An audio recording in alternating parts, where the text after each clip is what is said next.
Ensemble, ne cessons jamais d'apprendre. Je suis Gérard Pécou, président de Calimedia, agence digitale de solutions e-learning. Je vous accueille sur Never Stop Learning, un podcast qui vous fait rencontrer des acteurs de la formation entrepreneuriale et éducative d'aujourd'hui et de demain.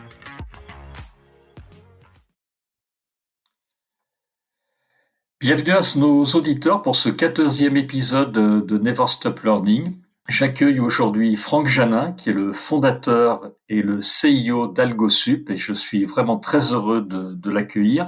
AlgoSup est une école supérieure d'enseignement 2.0 qui, comme vous le découvrirez tout au long de cet épisode, est particulièrement innovante. Bonjour Franck. Bonjour Gérard, je suis aussi ravi d'être là. Est-ce que tu peux nous raconter brièvement le cheminement de vie qui t'a amené à créer une école supérieure qui, comme on va le voir, je crois qu'on peut le dire, brise complètement les codes classiques de l'éducation? Alors c'est le brièvement qui est compliqué, mais je vais je sais. Je suis pas du monde de l'éducation, j'ai fait des études, mais je viens du monde des logiciels. Je suis tombé dedans quand j'étais petit, parce que j'ai commencé à programmer quand j'avais 10 ans. J'ai fait des jeux vidéo pour pouvoir m'amuser avec l'ordinateur que j'avais et qui possédait aucun logiciel. J'ai créé mes propres jeux et puis progressivement, ils commençaient à ressembler à quelque chose, donc je les ai commercialisés et je me suis retrouvé à peu près par hasard au démarrage d'Ubisoft. Donc j'ai développé les premiers jeux d'Ubisoft. Ils ont pas mal grandi depuis. Après, j'ai fait des choses plus sérieuses, entre guillemets. J'ai fait de la propriété industrielle, des marques, des brevets pour LVMH. J'ai fait un logiciel de retouche d'image qui était concurrent de Photoshop. Voilà, des choses comme ça. J'ai créé un certain nombre de startups, je sais plus, 4 ou 5. J'étais au tout début aussi de Business Objects, qui est moins connu qu'Ubisoft, mais qui était la première société européenne à être cotée au Nasdaq. Le Nasdaq étant la bourse de technologie aux États-Unis. Puis en 2002, j'avais une entreprise qui gérait le problème des liens cassés sur Internet, enfin qui évitait les liens cassés sur Internet, qui était à moitié à Londres, à moitié à San Francisco, que j'ai vendu. Et je me suis dit, j'ai un peu de temps, un peu de moyens, on pourrait voyager. Donc avec ma femme, on est parti 2 ans. On a fait 6 mois en Australie, 6 mois en Inde, 6 mois en Amérique du Sud, 6 mois en Afrique. Et en fait, aux 3/4, on était à Quito, en Équateur, dans un cybercafé. Et on s'est dit, tiens, où est-ce qu'on va habiter après? On a hésité entre Sydney, Buenos Aires, Bombay, c'était intéressant. Pourquoi pas Bourges? Et en fait, on habite aujourd'hui dans la maison des arrière-grands-parents de ma femme qui est tombée en ruine. Et ce qu'on a fait, c'est que dans ce cybercafé à Quito, on a tapé le numéro de téléphone. On a été sur le site de France Télécom, on a tapé le numéro de téléphone. Il se trouve que ma belle-mère y allait de temps en temps en vacances. Il y avait quand même une ligne téléphonique. Et là, en 2002, ça a mis éligible à la DSL, donc le haut débit de l'époque. Et à ce jour, on comprend toujours pas pourquoi, mais on a vu ça comme un signe. Donc on a fini notre voyage, on a fait les 6 mois en Afrique, et puis on s'est installé là en décembre 2003, en se disant, de toute façon, on va repartir à la première occasion. Habiter à l'étranger, une fois que la maison sera à peu près retapée. Et puis, voilà, on est en 2021, on est toujours là parce qu'en fait, on se plaît. Tu es toujours là et du coup, c'est de là qu'est venu AlgoSup ou c'est encore un cheminement après? Il y a une combinaison de facteurs. Donc, moi, je viens du monde du logiciel. J'ai développé des logiciels pendant très longtemps, y compris en télétravail, bien avant le Covid, avant que ce soit à la mode, le télétravail, puisqu'en fait, quand je me suis installé dans le Berry, j'ai décidé de télétravailler, donc de développer des logiciels pour des entreprises qui étaient ailleurs.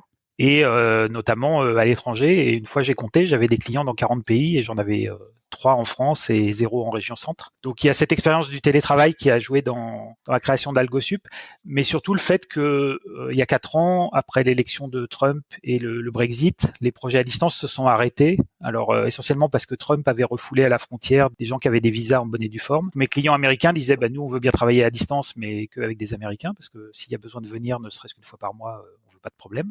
Et puis les Anglais avec le Brexit, ils savaient pas à quelle sauce ils allaient être mangés. Donc il y a eu une période de flottement et je me suis dit tiens, je vais m'intéresser au tissu économique local que j'avoue par snobisme, j'avais jamais regardé. On m'avait dit il se passe rien et donc j'avais même pas regardé. Et j'ai découvert plein d'entreprises très intéressantes, éventuellement leaders dans leur domaine, très connues à l'international et pas forcément connues sur le territoire. Et je me suis dit il y a des choses qui se passent quand même ici.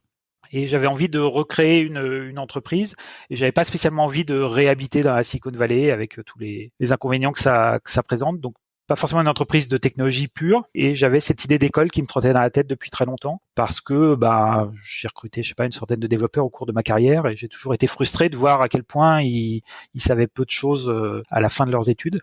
Et donc c'est comme ça qu'est né AlgoSup, en tout cas l'idée d'AlgoSup. Alors effectivement, on va arriver au cœur de l'épisode. Est-ce que tu peux nous en dire plus sur cette école qui, moi, m'a vraiment beaucoup intéressé? On en a parlé dernièrement. Est-ce que tu peux nous la présenter, nous en dire un peu plus sur cette école qui casse un peu les codes? Alors c'est une école de développement logiciel, hein, on ne fait que ça. Par contre, à l'intérieur du développement logiciel, on forme vraiment des hyper généralistes. On veut surtout pas spécialiser les élèves trop tôt. On a un seul cursus, c'est un bac plus 5. On peut prendre les élèves à différents stades de leurs études, en post-bac pour 5 ans ou un peu plus tard pour un peu moins longtemps, mais globalement, on ne forme qu'un bac plus 5 architecte logiciel. Et l'idée, c'est de partir de la fin, c'est-à-dire de se dire, aujourd'hui, un GAFAM, un Google, Apple, Microsoft, Amazon, etc., qu'est-ce qu'ils cherchent chez un développeur, quel type de profil ils recrutent. Donc, partant de ce point d'arrivée, on a construit une pédagogie qui est finalement assez différente de ce qui existe parce que on avait en ligne de mire ce résultat. Et donc, parmi les spécificités qui en découlent directement, il y a notamment le fait qu'on fasse tout en anglais. Donc voilà, l'anglais c'est non négociable, c'est la langue de l'informatique. On est en immersion totale. On prend des élèves qui ont un niveau d'anglais éventuellement débutant et on va doucement et on les accompagne. Et donc sur une semaine typique, on a 7 heures de cours d'anglais par groupe de niveau, mais on a surtout toutes les autres activités, donc le projet, les soft skills, on y reviendra, la théorie informatique, tout se fait en anglais dès le début. Et finalement, c'est beaucoup plus facile comme ça, parce que quand on est au lycée, qu'on est 30 par classe et qu'on a 2 heures d'anglais par semaine, ben à la fin de l'année, si on s'est bien ou mal débrouillé, je sais pas, on a parlé 15 minutes, quoi. C'est pas possible de faire comme ça, c'est pas possible d'esquiver. Donc toute l'énergie qu'on aurait mise dans l'évitement, ben on la met dans l'apprentissage de la langue. Donc voilà, l'anglais c'est un premier critère. C'était un des nombreux points qui m'a intéressé parce que c'est vraiment nécessaire, c'est même indispensable. Et tu m'as dit que, en gros, c'était pas un critère de sélection. Vous les accompagnez vraiment. Et ça, c'est déjà en soi innovant parce que souvent, dans plein d'écoles, des écoles de commerce, voire des écoles de développeurs, on demande à parler d'anglais et vraiment, ça devient un critère de sélection. Chez AlgoSup, c'est pas du tout ça. Ben, ça peut pas l'être parce que le niveau de l'anglais au lycée, il est catastrophique. Enfin, en France, on est vraiment pas doué. Donc, si on mettait ça comme critère de sélection, on perdrait plein de très bons candidats.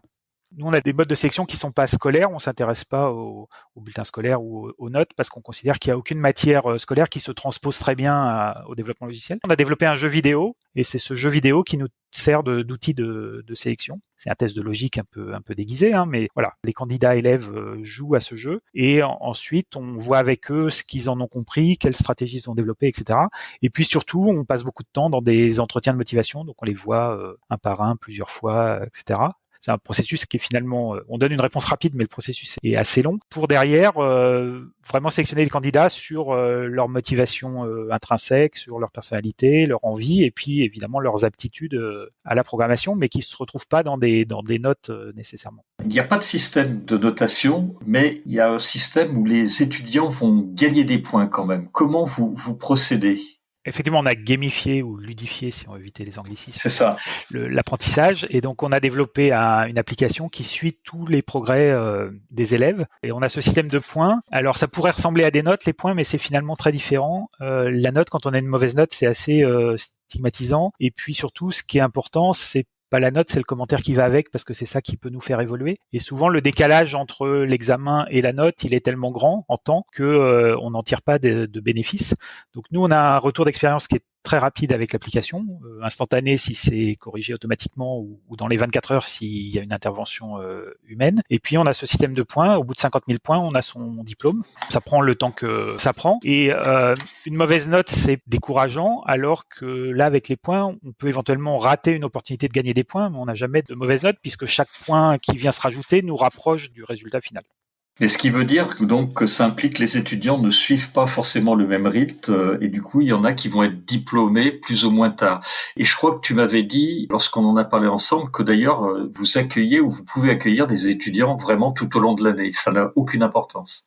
Effectivement, le concept d'année scolaire, il est complètement désuet. Les grandes vacances, ça a été conçu à l'époque où il fallait des bras pour les moissons. Pour les champs. Enfin, je veux dire, c'est pas du tout pour des raisons pédagogiques et c'est plus du tout d'actualité. Même les moissons demandent moins de main d'œuvre. Donc nous, on a une notion de parcours, c'est-à-dire qu'à travers l'application, on va choisir des chemins différents. À la fin, on aura vu en tout cas, on aura accès aux mêmes compétences, mais on peut le faire par des chemins différents. On a cette notion de défi dingue. L'élève se construit au cours de la première année un défi, un objectif très ambitieux pour les 5 ans, plus ou moins 5 ans, hein, puisque on a vu que le temps était différent d'un individu à l'autre, mais il se construit un objectif très ambitieux et nous, on va décréter des étapes, des points de passage et l'élève va aller recruter d'autres élèves pour travailler par petits groupes de 4-5 sur ces différentes étapes et à l'inverse, il va participer au défi dingue ses camarades pour pouvoir à la fin obtenir quelque chose qui était inimaginable au début, enfin qui pensait tout à fait inatteignable et qui devient atteignable parce que on l'a découpé en étapes et on a ce parcours qui permet de se faire un circuit complètement à la carte, complètement individualisé. Je crois beaucoup dans l'individualisation de la formation. On n'apprend pas tous au même rythme, on n'apprend pas tous de la même façon, on n'est pas motivé par les mêmes choses. La motivation, c'est la clé. Et donc, en ayant son défi dingue, alors je donne des exemples. Oui, c'est ce que j'allais te demander. Voilà, on en a qui font des exosquelettes, on en a qui font des constellations de drones, on en a qui inventent des langages de programmation, on en a, enfin voilà, j'en oublie, mais c'est des vrais défis dingues. C'est-à-dire que c'est des choses très ambitieuses, mais ils vont y arriver parce que on structure l'enseignement de telle sorte qu'ils vont y arriver, puis ils vont y arriver surtout parce qu'ils sont très motivés, parce que c'est des objectifs qu'ils se sont fixés eux-mêmes. D'accord. Et du coup, je crois également que vous n'imposez vraiment aucun emploi du temps fixe au sein d'AlgoSup. Il va y avoir des conférences, comment vous structurez vos emplois du temps? Alors, on travaille sur il y a un auteur qui s'appelle Daniel H. Pink qui a écrit un bouquin qui s'appelle Drive. Il appelle ça la motivation 3.0. C'est-à-dire que, en gros, la motivation 1.0, c'est, faut pas se faire manger, faut trouver à manger et faut se reproduire. Donc, ça nous a servi pendant quelques centaines de milliers d'années, au bas mot. La motivation 2.0, c'est le taylorisme, c'est le travail, c'est pénible, donc faut une carotte et un bâton. Bon, voilà. Et la motivation 3.0, c'est la motivation intrinsèque, c'est on fait les choses parce qu'on a envie de les faire. Et pour ça, il y a 3 critères. Il y a l'autonomie, il y a la maîtrise et puis le sens. On travaille sur l'autonomie, mais l'autonomie, ça s'acquiert. C'est-à-dire que nos élèves qui sortent du bac, ils sont pas suffisamment matures pour qu'on leur dise allez-y, les vacances c'est illimité, c'est quand vous voulez, autant que vous voulez. Les cours, vous venez pas, c'est pareil. Enfin voilà.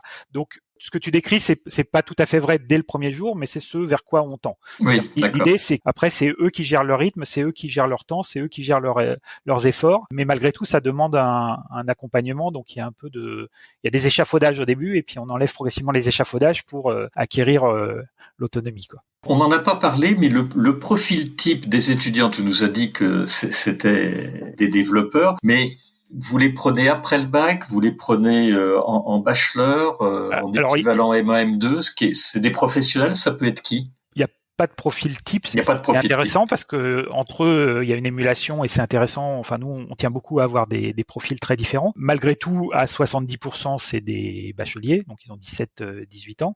On en a quelques-uns en reconversion ou quelques-uns qui ont on a 5 qui ont des bac+2, bac+3, donc qui vont aller plus vite vraisemblablement. Mais on essaye aussi de diversifier les bacs, les filières. Donc on a évidemment plutôt des scientifiques, mais on est très intéressé par des gens qui auraient fait des langues ou éventuellement des littéraires. On essaye de détecter chez le candidat des aptitudes, même si le candidat s'en rend pas compte. La programmation ou la création de logiciels, c'est pas du tout l'image qu'on se fait du geek boutonneux derrière son écran. Enfin, ça existe, mais ça existe parce qu'il y a une pénurie chronique et donc les entreprises sont prêtes à tolérer des comportements qui seraient pas acceptables autrement. Nous, on forme pas des geeks, on forme pas des gens qui savent pas communiquer. On a une journée par semaine qui est consacrée aux soft skills, donc toutes les autres matières, communication, écrite, orale, voilà, on fait des choses très très variées, du théâtre d'improvisation, on a fait de l'orthographe, on a fait du secourisme, on fait de la créativité, on fait de la gestion du temps, du travail en équipe, enfin voilà, tout le reste. Et donc à la fin, on veut des vrais communicants qui vont décloisonner, travailler avec des professions différentes,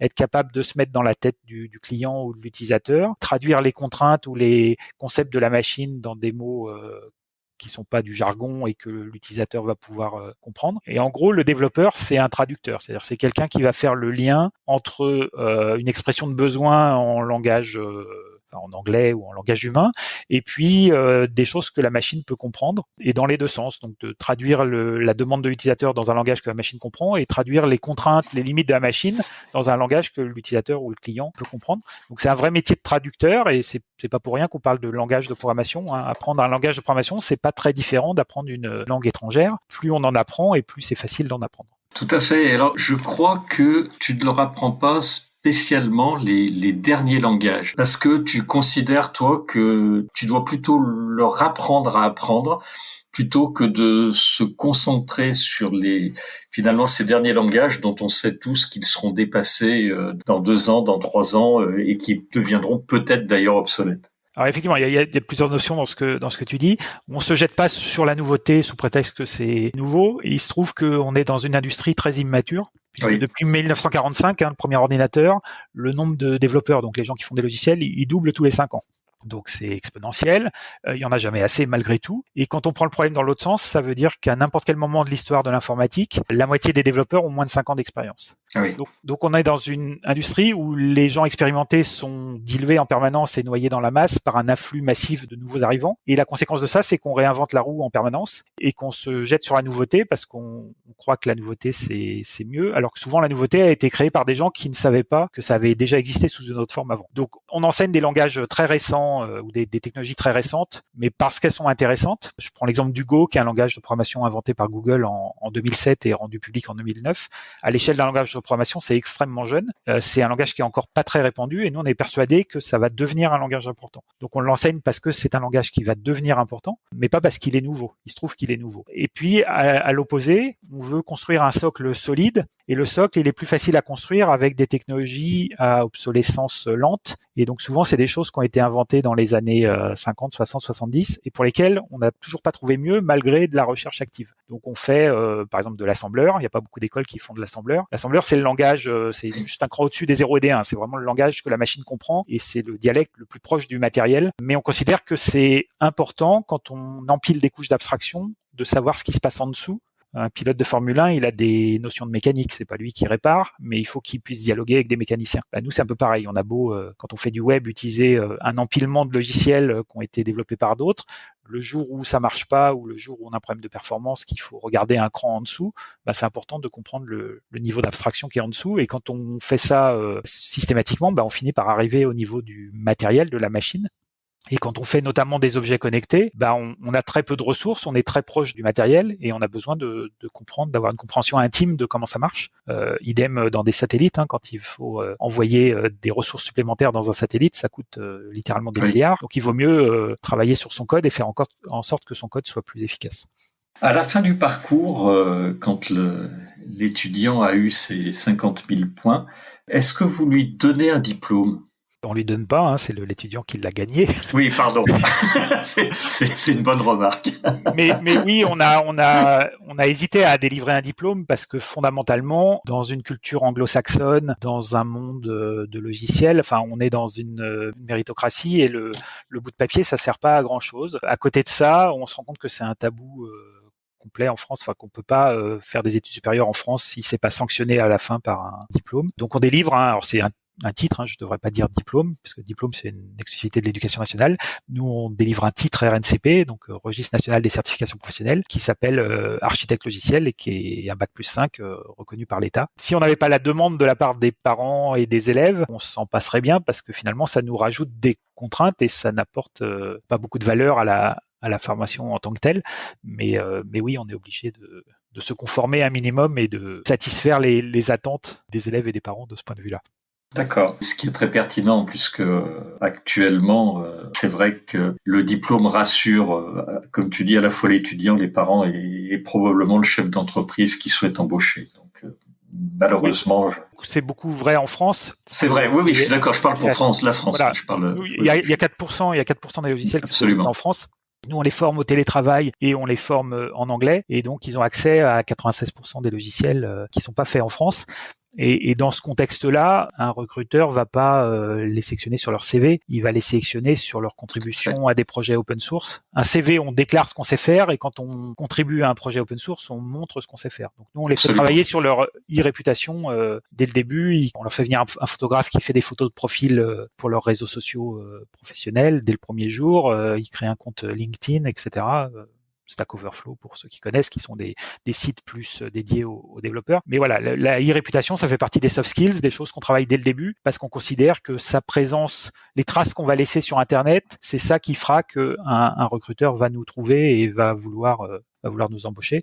Au-delà des projets, on fait 6 projets par an. Donc il y a ces défis dingues, mais dans les étapes intermédiaires, on fait des projets qui sont commandés par des entreprises. On n'a ni alternance ni stage, c'est ces projets en télétravail qui font office d'eux en quelque sorte. Et les entreprises qui nous commandent des projets, ils sont bien sûr intéressés par le développement du logiciel qu'on va produire, mais ils ont une arrière-pensée qui est de recruter les élèves ou de préempter un peu les élèves, sachant que dans ce monde-là, le recrutement c'est un cauchemar pour tous les employeurs et la pénurie elle est mondiale, chronique, elle ne fait que s'aggraver. Et quand il y a des crises comme la crise sanitaire, c'est encore pire parce que les entreprises qui s'en sortent bien, c'est les entreprises maîtrise du numérique, soit celles qui fabriquent les outils, soit celles qui sont déjà très dématérialisées, très numérisées.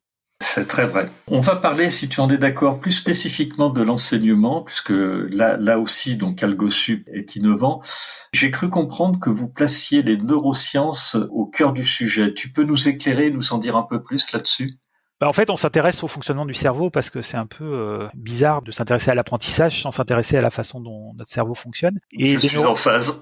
Et les neurosciences, alors donc on a tous un cerveau, ils sont tous à peu près faits de la même façon. Et il y a des choses qu'on reproduit dans l'enseignement de façon empirique par habitude qui vont clairement à l'encontre du fonctionnement du cerveau. Le cours magistral en est un, enfin voilà, oui. C'est pas une bonne façon d'apprendre. Et notamment, nous on s'appuie beaucoup sur la répétition espacée. Donc déjà on fait ce qu'on appelle parfois la classe inversée, on fait la pratique avant la théorie, puisque la théorie devient concrète quand elle répond à des questions qu'on s'est posées soi-même en butant sur des obstacles. Mais surtout, on fait de la répétition espacée. En fait, on voit bien que on oublie de plus en plus lentement. Et la meilleure façon de mémoriser quelque chose, et la mémorisation, c'est évidemment clé dans l'apprentissage, la meilleure façon de mémoriser, c'est qu'on vous représente l'information quand vous êtes sur le point de l'oublier. Donc, on va faire quelque chose une fois, et puis on va le refaire 3 semaines plus tard, et puis on va le refaire 9 semaines plus tard, etc. On va doubler, en gros, l'intervalle 5 fois, et au bout de 5 fois, ça s'oublie plus. Alors, quand on regarde ça en imagerie médicale, on voit l'information migrer du lobe préfrontal à l'arrière du cerveau progressivement. Et l'arrière du cerveau, c'est la mémoire des gestes. Et quand on dit le vélo, ça s'oublie pas, un truc qu'on a répété 5 fois de façon espacée, ça s'oublie pas non plus. On va avoir des programmes peut-être moins lourds, pour avoir le temps de répéter les choses, parce que si on appliquait ça au programme de l'éducation nationale, ils ont déjà pas le temps de le faire une fois, ils auraient clairement pas le temps de le faire 5 fois. Donc on va peut-être avoir des programmes moins denses, mais on va approfondir chaque sujet pour qu'à la fin ce soit réellement maîtrisé, quoi. Et cette répétition espacée, Franck, vous la faites toujours de la même façon ? Vous allez aussi utiliser la multimodalité ? En fait, on se sert de notre application là qui est centrale et qui suit le progrès des élèves, donc avec le système de points, etc., avec des défis de code ou des tâches pour l'apprentissage des langues. Et cette application, elle s'adapte à chaque utilisateur, hein. Donc on va évidemment avoir des délais qui sont différents d'un individu à l'autre. Et puis le numérique, c'est parfait pour individualiser l'enseignement, c'est-à-dire que là où on n'aurait pas pu, sans les outils numériques, on n'aurait pas pu avoir un enseignement vraiment à la carte. Là, on va pouvoir représenter l'information à chacun au moment où lui est sur le point lui ou elle est sur le point de l'oublier, et c'est là que c'est efficace puisque c'est adapté à chaque cycle d'apprentissage de l'élève, de l'utilisateur. Cette application, cet algorithme, c'est toi qui l'as développé ? C'est algorithme, c'est quelque chose que vous avez fait spécifiquement pour AlgoSup ? En fait, on a démarré ça un peu par hasard pendant le premier confinement, où on trouvait qu'avec les élèves à distance, je l'ai pas dit, mais on fait tout sur place, hein. On enseigne le télétravail, mais les profs sont sur place. Souvent, ils viennent de loin, hein, des États-Unis ou autres, mais les profs sont sur place, les élèves sont sur place. On fait tout sur place. On considère que pour bien apprendre le télétravail, il faut être dans la même pièce. C'est paradoxal, mais il reviendra peut-être. Et donc, pendant le premier confinement, nos élèves se sont retrouvés à distance et on trouvait qu'on avait moins de suivi, que c'était compliqué Alors, ça marchait très bien, hein, ils étaient bien équipés, on fournit tout le matériel, ils avaient tout ce qu'il faut pour faire de la visio à 9h le lundi matin, le premier lundi, tout le monde était connecté, enfin ça a très bien fonctionné, on n'a rien changé au contenu, mais on trouvait qu'ils étaient un peu plus loin de nous, hein, même au sens littéral, et on a développé cette application pendant les vacances de Noël pour essayer de les rapprocher de l'enseignement par ce côté ludique. On sait qu'ils sont tous plus ou moins accros aux jeux vidéo, on a voulu les rapprocher un peu de ça. Et on s'est rendu compte que ça fonctionnait extrêmement bien au-delà de nos espérances. Et donc maintenant, on fait tout dans l'application. Et donc l'application nous sert, y compris évidemment, à mesurer le bon délai pour représenter l'information à chaque élève. Et voire même, on exploite l'information collective, c'est-à-dire que si vous apprenez à une certaine vitesse qui est comparable à celle d'un autre élève sur certains sujets, on peut se servir des données de l'autre élève pour faire des hypothèses sur le temps que vous allez mettre. Donc on a un peu comme des recommandations sur Amazon, quoi, hein. Le fait qu'on a un groupe d'élèves qui se sert de l'application, ça nous permet d'affiner, y compris individuellement pour chaque élève. Et donc oui, c'est développé en interne, c'est moi qui ai développé, mais ça c'est pas le logiciel, c'est notre savoir-faire. Donc il n'y a pas d'exploit, mais en tout cas, on n'aurait pas trouvé sur le marché des choses adaptées, puisque on part de la page blanche et on essaye de coller vraiment aux besoins, quoi. Je voulais revenir un peu sur la motivation. Je crois que chez AlgoSup, tu essayes beaucoup de jouer sur la motivation intrinsèque. C'est exact ? Oui, c'est ce qu'on disait tout à l'heure, c'est-à-dire que c'est cette notion de parcours, de défi dingue, de faire les choses dans l'ordre qu'on a envie de les faire. Le diplôme ou les points, ça doit pas être un objectif en soi. C'est-à-dire qu'ils sont là pour apprendre, ils sont pas là pour avoir des points. Donc, ce qu'il faut, c'est qu'ils comprennent vraiment quel est l'objectif. Et à partir du moment où on fait quelque chose qu'on a décidé soi-même et qu'on a envie de faire, ça marche beaucoup mieux. Il y a des tas d'exemples sur le sujet. Je sais qu'en Suède, ils avaient essayé de rémunérer le don du sang et ils ont eu instantanément 2 fois moins de donneurs. Parce qu'en fait, ils sont partis d'une motivation intrinsèque, faire une bonne action, et ils l'ont transformée en transaction commerciale. Oui. Et du coup, ils ont perdu la moitié des donneurs. Donc, on voit bien la puissance de la motivation intrinsèque et que quand on met un objectif ou quand on met une carotte, on peut facilement détruire la motivation intrinsèque, éventuellement la remplacer par une autre motivation, mais qui est moins forte. Et donc, le fait que les élèves décident pour eux-mêmes et choisissent, et voilà, on les guide, on structure, mais ils sont là pour eux et pour apprendre. Enfin, on peut pas le faire à leur place et on peut pas les motiver à leur place, quoi. Je voulais revenir sur cette notion de motivation intrinsèque parce que ça me paraît vraiment très très important et paradoxalement c'est très peu utilisé, on va dire dans l'éducation, dans les diplômes supérieurs, etc. On le voit malheureusement très peu. On a surtout la culture du diplôme et finalement une vision assez négative de l'apprentissage et c'est tout le contraire que vous faites à AlgoSup et vraiment bravo pour ça. Le problème c'est qu'on oppose apprentissage et plaisir, c'est-à-dire que c'est comme le taylorisme de dire le travail c'est pénible, il faut contraindre les gens à le faire, de dire que l'apprentissage c'est pénible.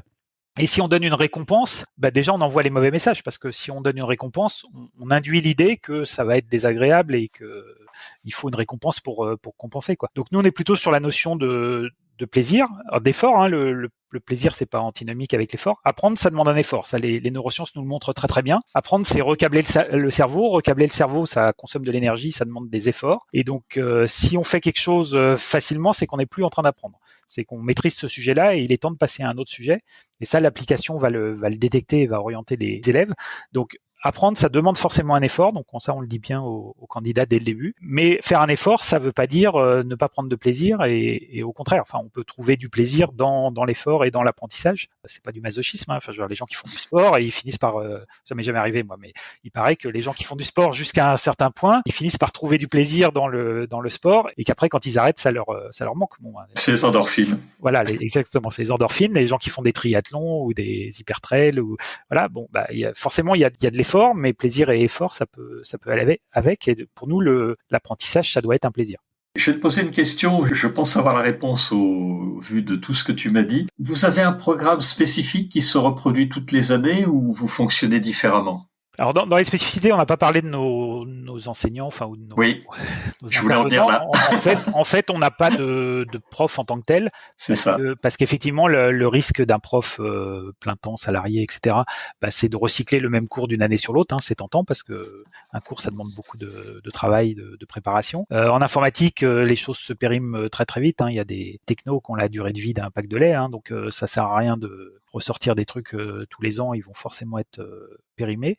Et donc nous, nos intervenants, c'est que des professionnels du logiciel.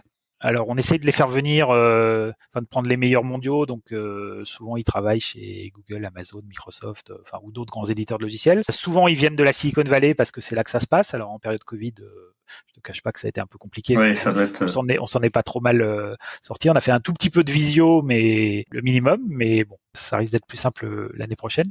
Et donc on a des intervenants qui viennent, qui sont plus des mentors en fait, qui font soit des mini-conférences et puis derrière qui ont un rôle de mentor, et qui viennent expliquer ce sur quoi ils ont travaillé la veille. Et donc c'est forcément très à jour, ils sont forcément très compétents sur le sujet, ils sont souvent passionnés, les élèves s'en rendent compte, la passion c'est assez communicatif. Et donc on va identifier les bons mentors par rapport aux bons défis dingues, et on va apparier les bonnes personnes pour que les élèves soient suivis par quelqu'un qui comprend ce qu'ils sont en train de faire et qui va les aider dans cette tâche. Ouais, c'est génial. Et j'ai cru comprendre aussi que tu avais mis en place une notion de formation continue. J'imagine que c'est la suite logique de ce que tu es en train de dire, c'est-à-dire comme ça bouge beaucoup, il faut que il y ait une constante formation continue. Et dans une école comme AlgoSup, tu y as pensé et c'est quelque chose que tu mets en place. Moi, ça m'a toujours sidéré qu'un pilote d'avion, s'il n'a pas volé pendant 1 an, on lui retire sa licence, et qu'un informaticien, s'il n'a pas ouvert un bouquin pendant 5 ans, on lui file les clés du système.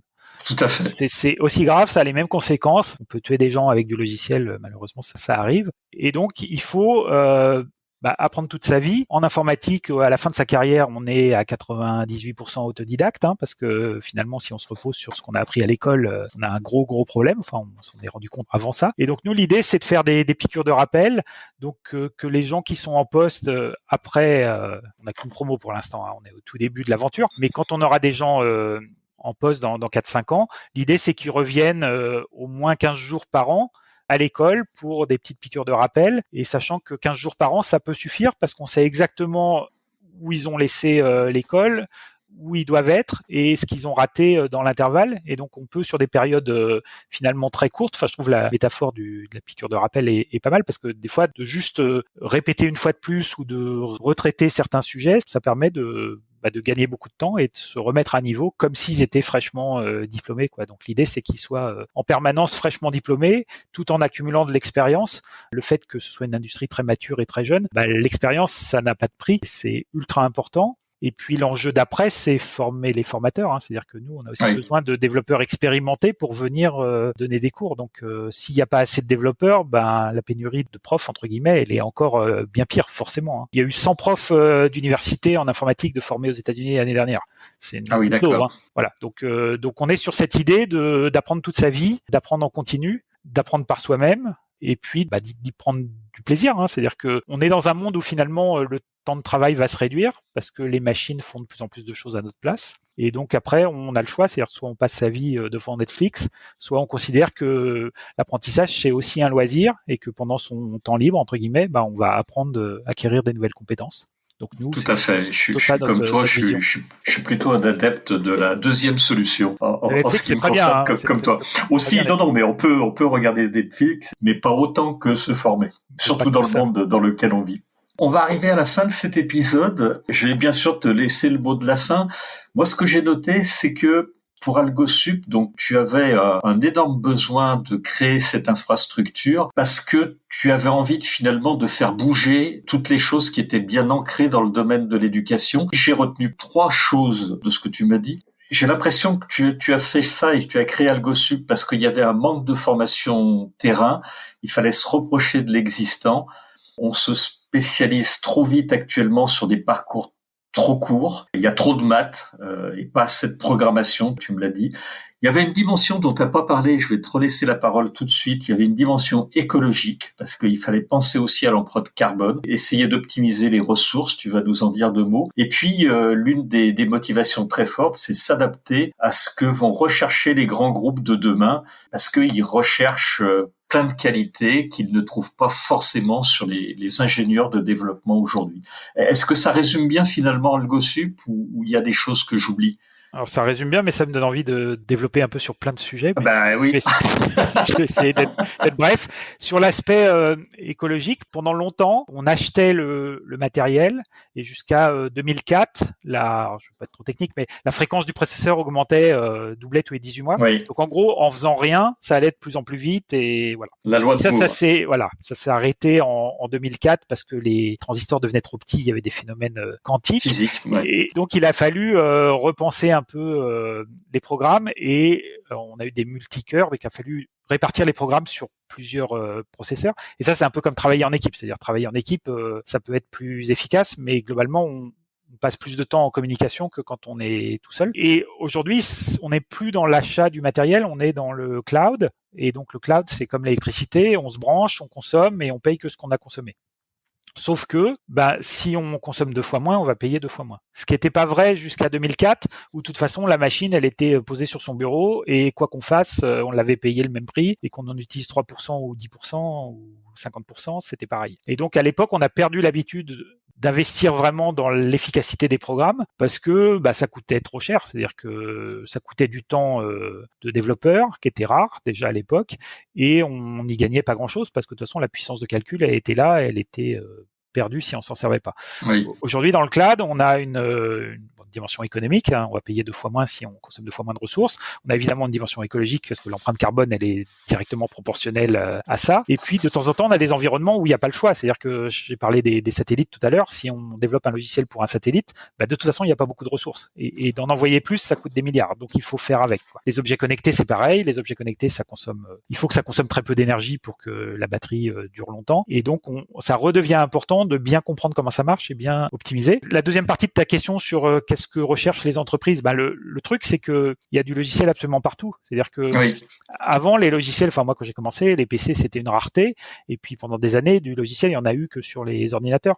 Aujourd'hui, une voiture, c'est du logiciel, un aspirateur, c'est du logiciel, une montre, c'est du logiciel, l'éclairage, c'est du logiciel. Enfin, voilà, tout est du logiciel. Et au-delà de ça, la différence de qualité, elle se fait sur des fonctionnalités. Elle se fait pas sur les matériaux de construction ou sur la qualité de fabrication. Elle se fait sur l'usage. Et l'usage, c'est du logiciel. Donc, ça veut dire que la demande, elle est de plus en plus forte parce que dans tous les secteurs d'activité, il y a du logiciel et c'est le logiciel qui fait la différence. Donc, ce qui est passionnant dans cette filière, c'est qu'en fait, quand on choisit de faire du développement logiciel, on choisit pas en fait. On choisit de pouvoir tout faire. On choisit de pouvoir faire du logiciel et sauver des vies, faire du logiciel et faire de l'écologie, faire du logiciel et du sport, voilà. Il y en a absolument partout et donc la palette est immense et donc ça évite de se spécialiser trop tôt, de choisir trop tôt, puisque de toute façon, quoi qu'on fasse, avec cette compétence logicielle, on pourra évoluer dans une industrie différente. On arrive à la fin de cet épisode. Un très très grand merci Franck, parce que vraiment, en tous les cas, moi, si j'étais plus jeune, j'adorerais. Si je devais refaire mes études, vraiment, je pense que c'est chez AlgoSup que je les ferais. Moi aussi. Ça donne envie. Je suis un universitaire de formation et tout ce que tu as décrit, c'est tout ce que j'ai pas eu et que j'aurais rêvé d'avoir, vraiment. Et d'ailleurs, on aura un podcast avec un professeur de fac de droit prochainement et on verra malgré tout que l'université est aussi en train d'évoluer. Je voulais pas terminer en disant trop de mal de l'université. C'était un monde un peu et ça date un peu. Donc, il s'adapte. Donc, un grand merci à toi pour tout ce que nous a fait partager pour AlgoSup. Et je voulais dire également un grand merci à nos auditeurs qui nous suivent et qui sont de plus en plus nombreux à suivre ces podcasts sur la formation digitale, mais pas que. On a beaucoup parlé de formation, on a parlé de digital, mais on n'a pas forcément parlé aujourd'hui de formation digitale, et c'est tant mieux parce que grâce à ce type de démarche et ces nouveaux enseignements, je trouve qu'on va vraiment dans le bon sens. Un grand merci pour ça, Franck. Merci à toi, j'étais ravi d'être là, c'était très intéressant. Au revoir et à très bientôt. Au revoir. Merci, au revoir.